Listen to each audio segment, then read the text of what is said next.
નમસ્કાર મિત્રો, આપ જે દ્રશ્યો નિહાળી રહ્યા છો એ ગુજરાતમાં અસ્થિ વિસર્જન માટે જે સ્થળ ધામ બન્યું છે તેના છે.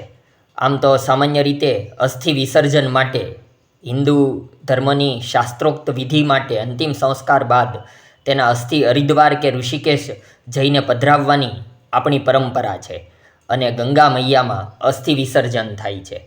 પરંતુ આ એક એવું સ્થળ ગુજરાત રાજ્યમાં બન્યું છે કે જ્યાં 33 નદીઓના, ગંગા યમુના સહિતની નદીઓના જળ અવતરણ કરવામાં આવ્યા છે, જેથી હવે અસ્થિ વિસર્જનની શાસ્ત્રોક્ત વિધિ માટે ગંગા યમુના, હરિદ્વાર, ઋષિકેશ કે કોઈ પણ સ્થળોએ જવાની જરૂર નહીં રહે.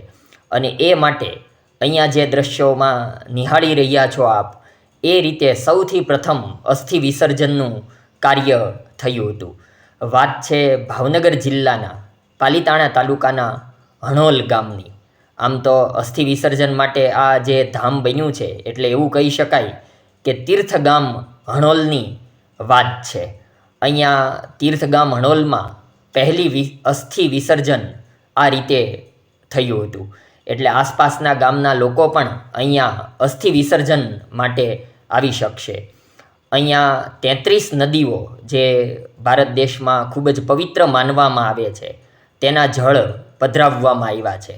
અહીંયા તેના માટે ઘાટ પણ તૈયાર કરવામાં આવ્યા છે, જેથી લોકોએ હવેથી ધાર્મિક વિધિ હોય, અસ્થિ વિસર્જનની વિધિ હોય, તેના માટે ગુજરાત બહાર જવાની જરૂર નહીં રહે. જળ અવતરણની સાથે સાંસ્કૃતિક વિધિ તેમજ અસ્થિ વિસર્જન માટે પણ આ સ્થળ આસ્થાનું કેન્દ્ર બન્યું છે. તાજેતરમાં જ આપણે જાણીએ છીએ કે પાલીતાણાના હણોલ ગામે ત્રિદિવસીય મહોત્સવ યોજવામાં આવ્યો હતો અને તેમાં આ તીર્થગામ હણોલને કેવા નવા રૂપરંગ સાથે તૈયાર કરવામાં આવ્યું છે, એક આદર્શ ગામ બનાવવામાં આવ્યું છે અને હવે ત્યાં અસ્થિ વિસર્જન શરૂ થયા છે. એટલે આપણે કહી શકીએ કે ગુજરાતીઓને હવે અસ્થિ વિસર્જન માટે ગુજરાત બહાર જવાની જરૂર નથી.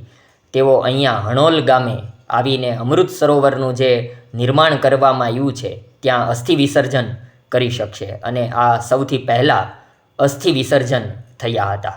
ધન્યવાદ મિત્રો. દરેક ગામ આ રીતે અસ્થિ વિસર્જન માટે કે અન્ય કોઈ કાર્યો માટે આદર્શ બને, ગુજરાતનું એક એક ગામ પવિત્ર બને તેવી આપણી સૌની પ્રાર્થના છે.